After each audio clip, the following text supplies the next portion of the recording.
After a 5-month-long pause on a controversial project, the BC government is moving forward with their plan for the Richmond supportive housing complex at Cambie and Sexsmith.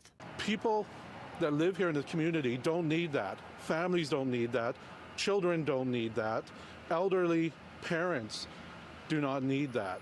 The announcement was met with more pushback on a project that has drawn widespread criticism from the community, centered on a lack of communication with the BC government and growing concern for open drug use in the neighborhood. What's the point of conducting a consultation when you have already decided on this site? In the statement that was released on Thursday, the Minister of Housing, Ravi Kahlon, did say that the BC government was looking at 5 other potential sites for supportive housing in Richmond, but ultimately came to the conclusion that the original location that was proposed right here on Sexsmith Road is the best possible location for supportive housing in Richmond, and that looking at other potential sites would have delayed the project even further than its 2027 anticipated timeline. If it's not going to be here, where would you like it to go?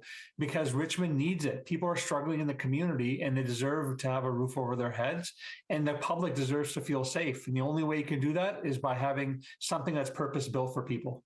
Kahlon says the proposed supportive housing complex would have proper security measures in place so that the community can feel safe. We're not going to have a safe consumption site at this facility. We've been requested to put more cameras in place, security cameras, fencing. All of those are part of the proposal. And we know that having people indoor is way safer for the community. We had no idea they were looking at 5 properties in Richmond. No idea at all. We're supposed to be your partner. Richmond City Councillor Cash Heed says the City of Richmond had little to no communication with the BC government since the project's pause, and he claims the timing of this announcement was politically motivated. And the way they politicize this one little piece of the puzzle, it concerns me.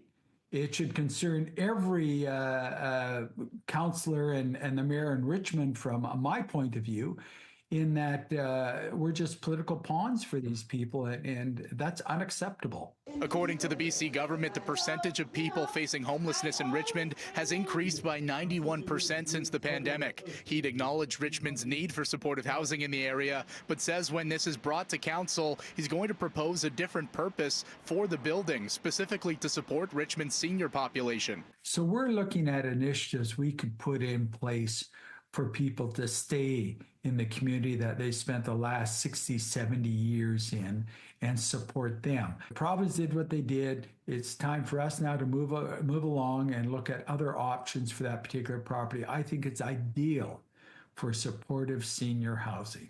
Community dialogue sessions for the Richmond supportive housing complex will start in March, and the project still needs to be approved by Richmond City Council before it's given the full green light.